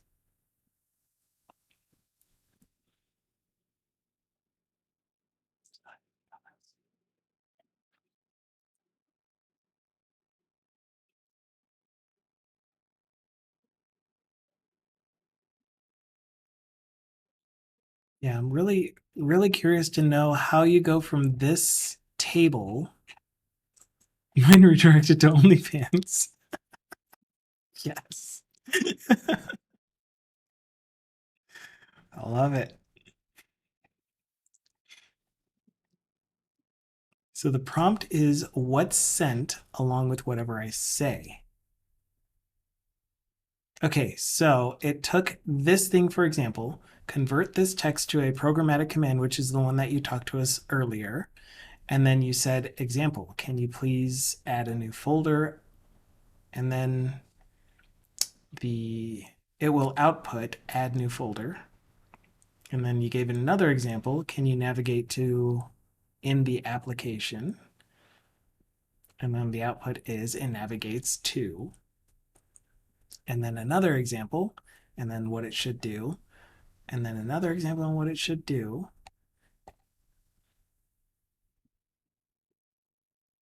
Okay, so that's what you sent and what you said, but it has nothing to do with the output that it gives you or being like a template for how it would do things in the future. This is just you testing, say something similar, but get the same command. It's not working yet. Okay, so number two is the useful one that I'm using, which is when I type some natural language. Yeah, and this is what I was thinking. You're like giving it an instruction so that from this point on, your AI will do this. Given this condition, I type some natural language text, convert it into C# code or any other programming language that I specify. Don't include comments. So if I tell you something, or if I use my speech to text thing and output text and it's in natural language, turn that whatever I told you and convert it into C# code or whatever programming language that I specify. And that one does work.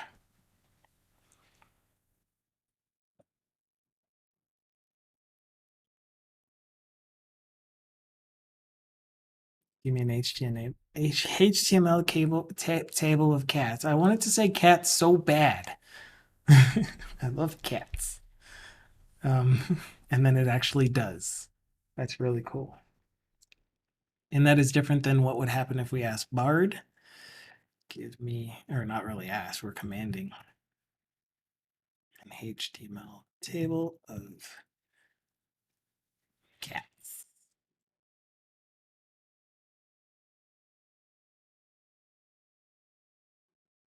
That's,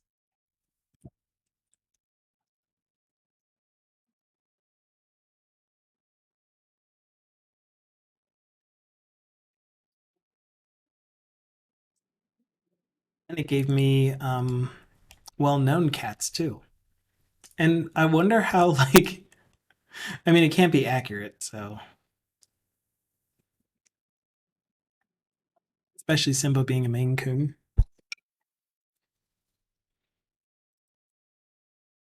That really hurt. Those of you that have facial hair, have you ever had a thing where your mustache, for those of you that have mustaches, um, gets like pushed up by whatever you're drinking? It like pushes up into the lip. Ow, ow, ow.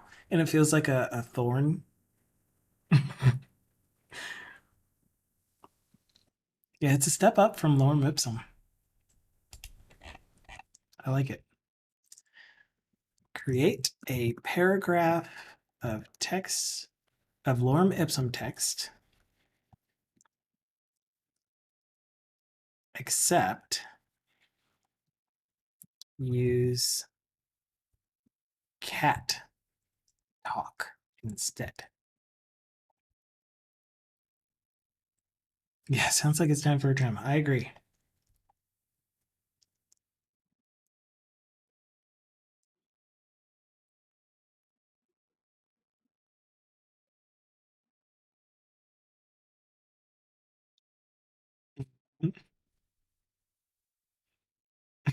It already started with meow. Catipsum dolor sit amet perfectly no matter how you use it. It has a meowing rhythm that can be used to create all sorts of different content. Wait, no, it was just this one thing. Cat ipsum dolor sit amit.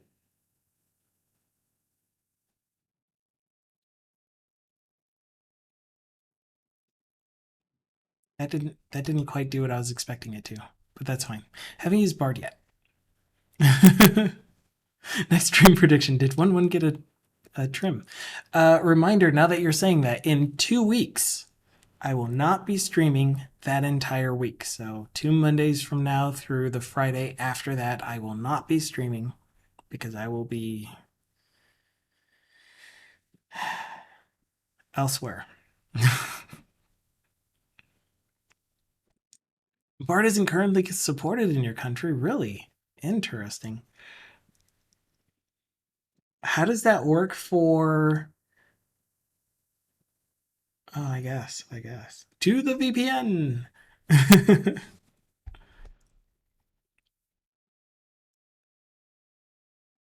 Yeah, you can still ask other things like Bing. I'm kind of curious to see how that does. Over here. You're on the wrong screen. T.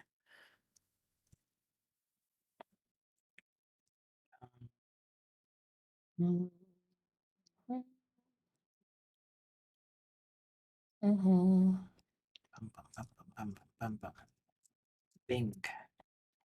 Do I want to use my work account to do this one? I don't think so.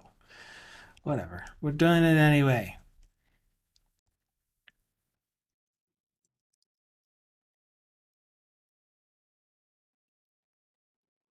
Ethel.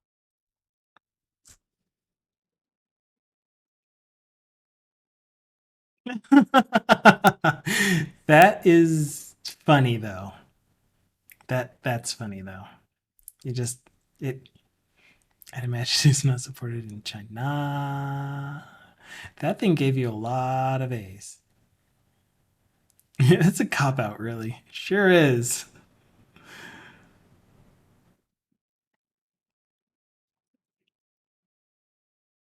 Maybe use cats and their names.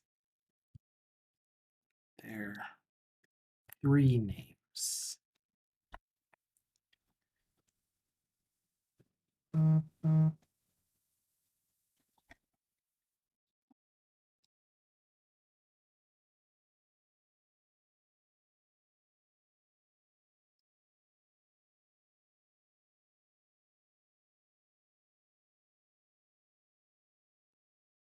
No.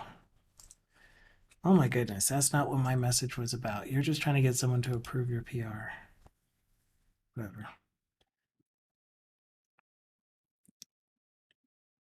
But it should still seem like actual text. Is what the thing is. Mittens, whiskers, paws. Fluffy whiskers, paws. Whiskers, paws, mittens. Whiskers, paws, fluffy. Whiskers, paws, mittens, fluffy. Whiskers, paws, fluffy. Mittens, whiskers. No, no, this is not working. I don't want to do dog talk. I'll let you do dog talk on your own. It'll be your homework.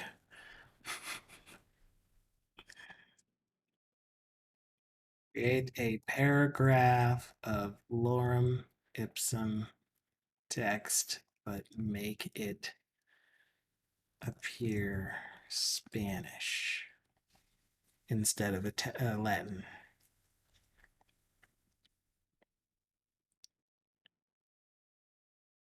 There you go. I mean, this still looks like lipsum, but suspendis lectus? Nope, that still seems Latin.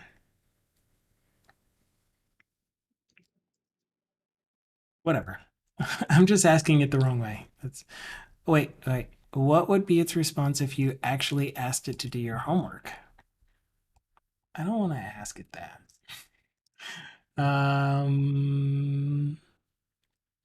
Like I don't know how much the things that you ask it weigh into how it produces responses in the future. I'd be okay with asking Bard though. I'd be okay with asking Bard. Can you do my homework?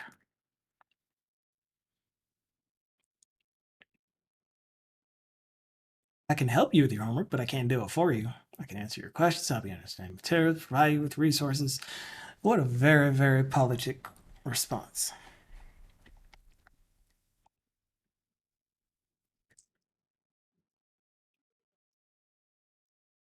The issue is that there is a bug if you minimize. If you were in the meetings, you would know this. Minimize the window, right? Click on the app and click close on the app in the taskbar. Click close. Click no. Try to restore the window by clicking on the app.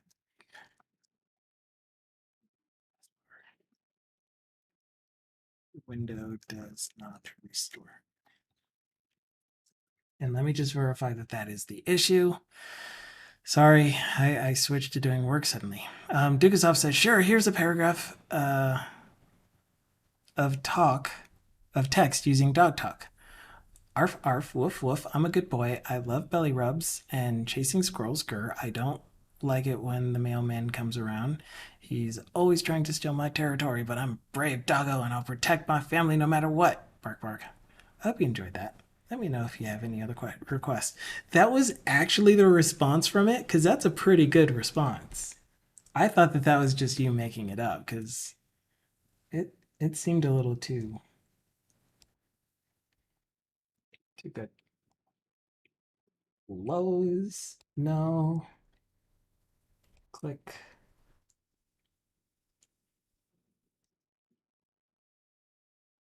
Lowe's, no.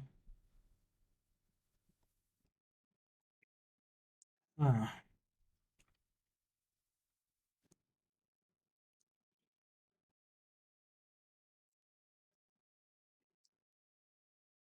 Does anyone remember what the issue was in our app? In my work product app, when you minimize the window, try to close the app and then say no, you don't want to close the app, and then try to restore the app and something breaks. Do you remember what the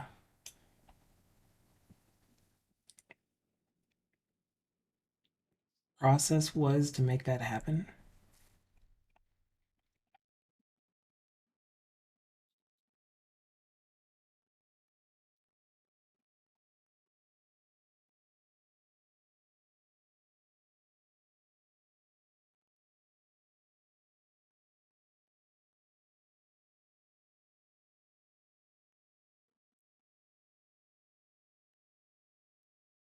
With minimizing the app, and that was the actual response. That's crazy. And trying to close it and not closing, and some functionality would stop working. I don't really remember the whole thing, but I think it was.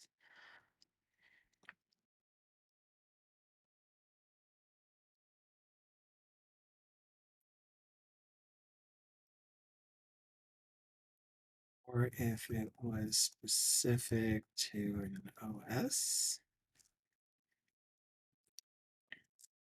Problem for me is that I can't reproduce it in the latest dev build.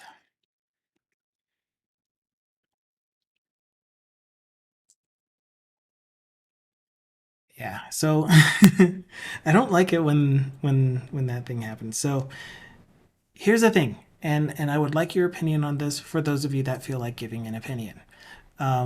We have a thing in our app, and I'm just going to have this file be modified, where I think the process was you minimize it, right click on it in the taskbar, close, and cancel. So the window doesn't pop up in our app when you click close, but it does get a second window that says, are you sure you want to exit the application? Which I think we should just do away with, but we have it. And so the next time that you try to, so the app is still minimized, you've clicked no to the question on, do you want to exit? And you try to click on the icon in the taskbar again, it doesn't do anything. It doesn't restore. I think that's the issue. So anyway, the fix that the developer that was working on that work item put in was as soon as you click no to the I want to close prompt, it restores the window no matter what. So if you have purposefully maximized the window and you try to close the app, it gives you the prompt that says, do you want to exit the application? And you say no, it will restore it. It will make it the smaller size. If you minimize the app, it will restore it. Does that seem like normal, good, or I guess it's not whether it's normal or not.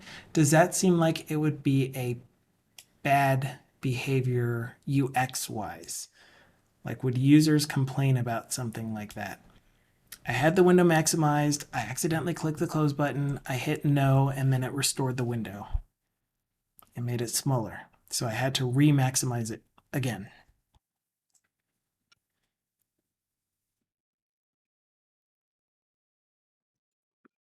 Because that's where my mind goes. It's like the user would have to take extra steps if they purposefully did a thing. Yeah, me too. But I mean, this could just be an echo chamber asking you guys, especially that way where I was kind of like guiding you to a preference, to an opinion based off of mine.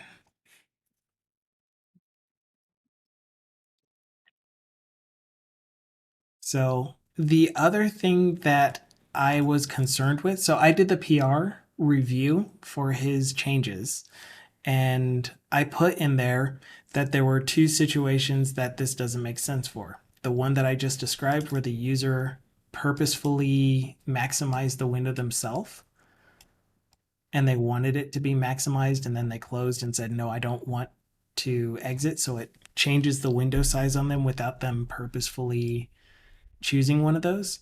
And the other is we have a test. We have a test that if you run it, it changes the app to full screen. It takes up the entire window, the entire display. And so if you try to close out of the app while that test is running, which you should be able to do because that's the only way that you can cancel that test, it will prompt you with, are you sure you want to exit the app? If you click no, it restores that, and you are now left with a borderless window with the test running inside of it, with no way to click on the X because there are no caption controls, with no way to interact with the test. And the test requires the full window because it's like testing your pixels. Do you see any dead pixels? Kind of thing. So it's like you can't move that around. You can't anything to it except for right click in the taskbar, close, and accept the closing. So I was like, you're introducing behavior that shouldn't happen. And so he comes back and he says that we need to talk with the client about it. Um,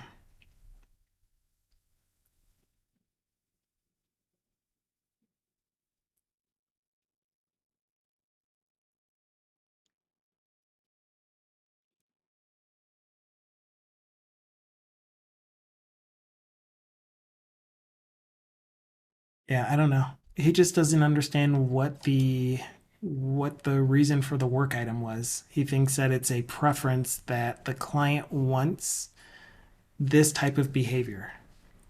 And it's that we have this bug that happens where you can't interact with the main application window after you minimize, try to close, cancel out of the close, and then you can't re-maximize the window.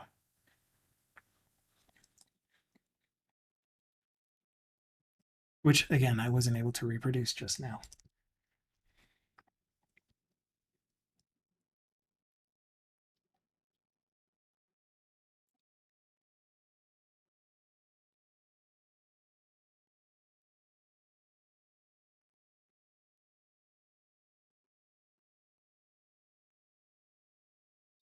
And I'm thinking it's because it was on a specific OS, and that's not the OS that I have running on my workstation.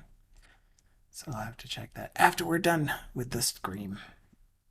So anyway, enough about my topics. Anyone have any other topics? I will go ahead and turn my attention to this thingy a little bit. We already came up with our edit. Oh yeah, let's just go ahead and see what it looks like. Since we're here, control back tick to get my PowerShell. CD, Finan Man, Wasm, server, Donna Watch.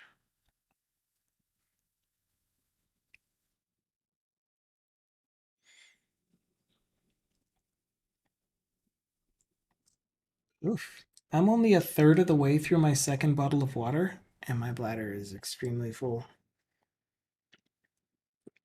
But we can make it. We can make these last 15 minutes, less than 15 minutes, without exploding. Right? Right.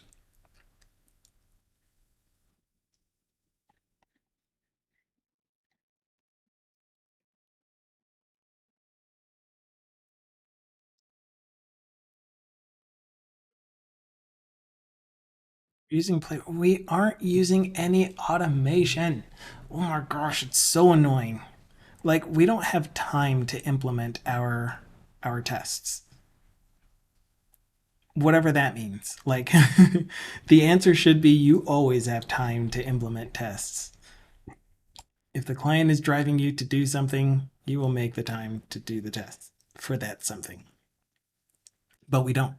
We don't have Playwright. We don't have BUnit. We don't even have very many unit tests in general.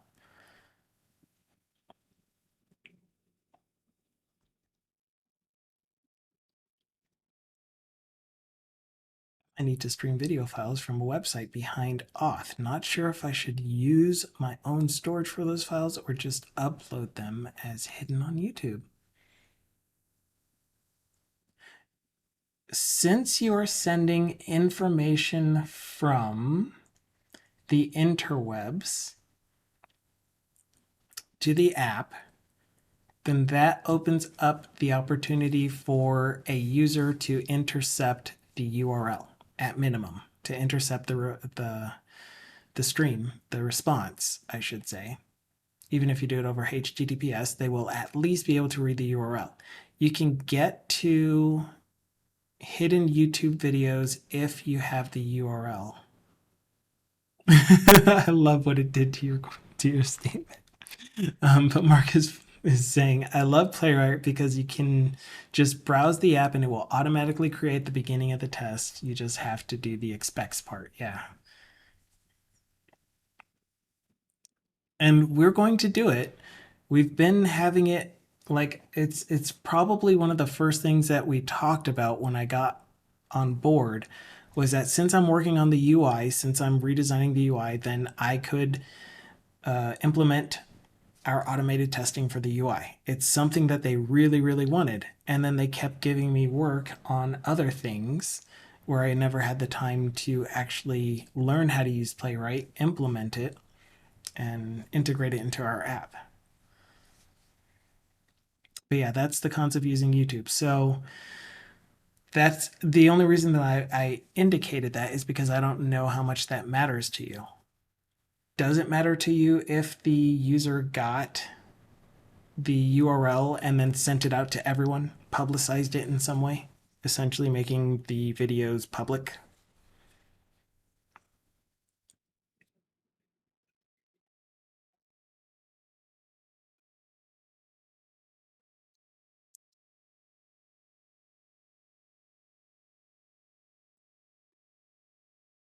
Yeah, I would really, really, really, really, really love to start using Playwright, especially for our app, especially because we're still um, improving the UI and making changes to the UI. It would be semi bad because it's paid content. Yeah. You prefer using mapping library or manual mapping? I do prefer using manual mapping.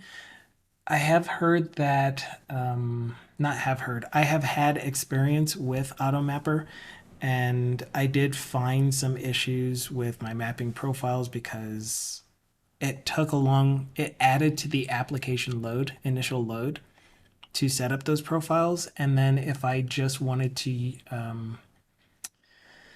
load the profiles on a per first use basis, then that caused lag when I was first using the mapping profile for a particular page specifically, in specific.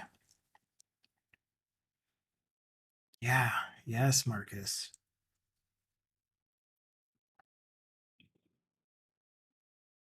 You're selling it to me, and I want to buy it right now. Like, as soon as we're done with the stream, I want to figure out how to get it implemented. But by the end of today, we should have a stable, like, the UI is supposed to be 100% stable, and I have a PR that's just sitting out there waiting for review that is cleaning up the minor issues of the UI so that we can send it over to another team for them to look at. But it's just sitting there. And it's like,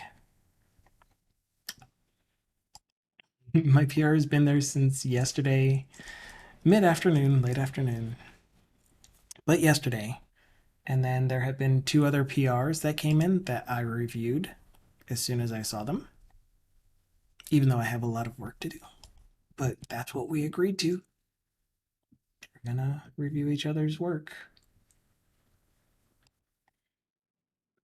And yet, we aren't. You do mapping using implicit and explicit operators? I haven't been. I've just been using extension methods. Um, yeah, extension methods.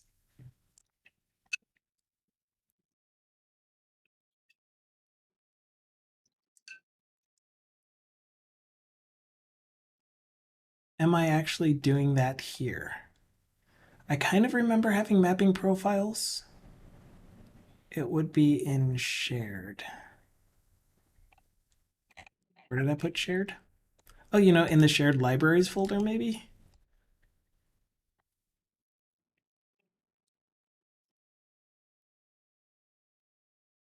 Nope. I am not using AutoMapper.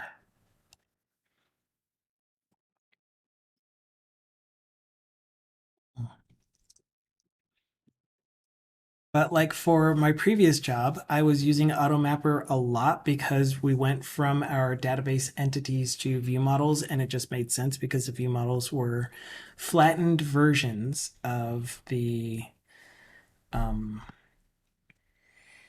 what's it called? Flattened versions of the entities with their navigation properties. So, like, if I had a document table, a documents table, so not like an actual document table in the sense of NoSQL, but a table that represented PDF documents, and it had all of the database data for it. And some of those were lookup fields. Then instead of only keeping the ID in my model or having an object that pointed to the lookup entity, I would just send the document data and then the flattened version of it where here is the ID, or not even the ID, here is the text that would pronounce. There's a baby stream today. Is he streaming currently? This is what happens when I keep looking away from Twitch. He is. That is where we are going to head at the end of our stream. Do I have an example in this project for using the extension method? I sure do. I sure do. Extensions.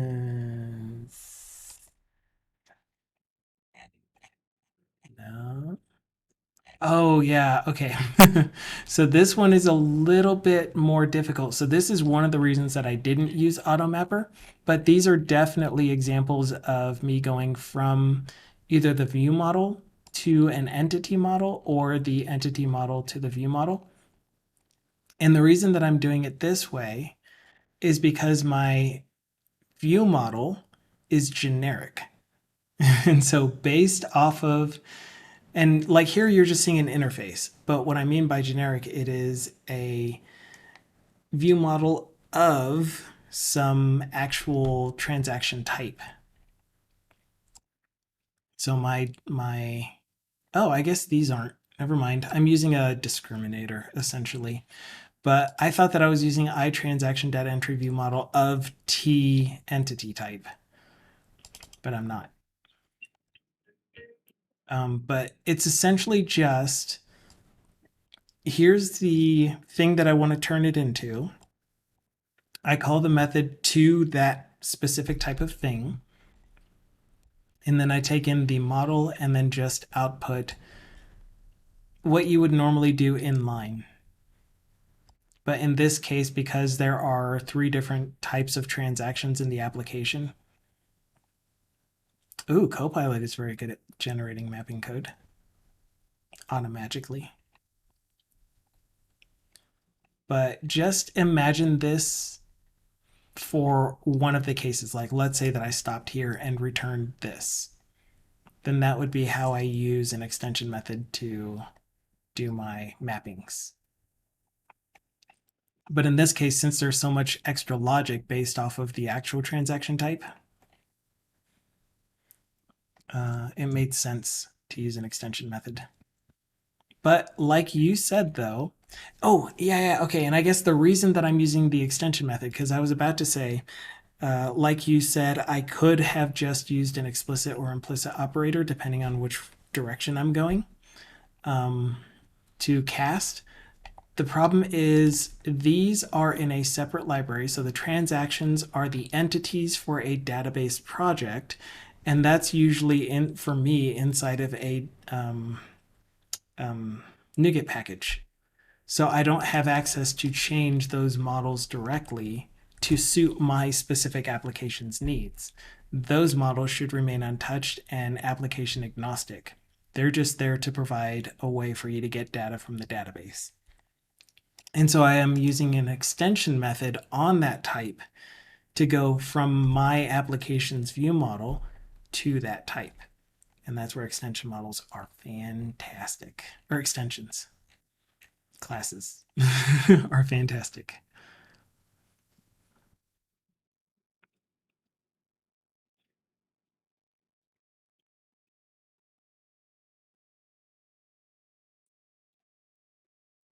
So here's me going from the transaction entity to one of those view model types. And in this case, if the transaction type, the discriminator type on that transaction is a deposit, which is just an enum, then we're going to create the deposit record. The other thing that I could do is a transaction, the navigation properties are nullable. And so I could just check for a non-null navigation property to determine the type as well, which I think is what, yeah, that's what this discriminator does anyway.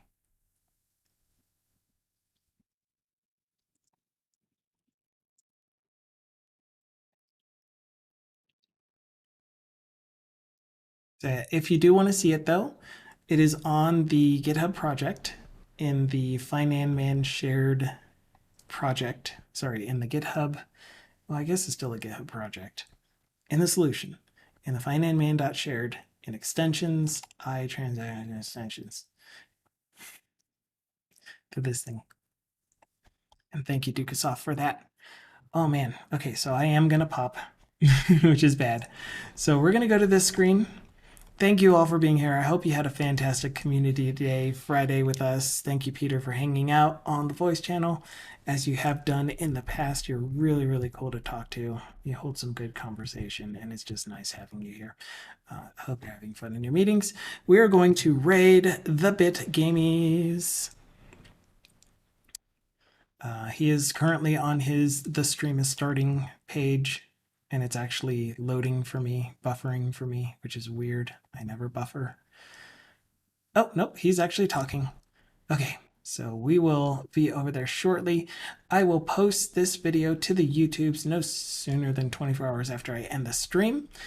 Hang out with us on Discord if you feel like it. There is the link. Every Friday we have community days where I invite you to a voice channel and you can talk with us using your beautiful voice or just in chat, whatever you feel like doing. Marcus says, I'm going to look at where I'm going to cycle tomorrow. Awesome. Awesome. But yeah, if you feel like it, hang out for the raid. And yeah, I'm going to run away for like, I don't know how long it's going to take, 2 minutes or so, and then come back and greet BitGamey, and hopefully he won't notice that it took me that long to say hi. Okay, ciao for now.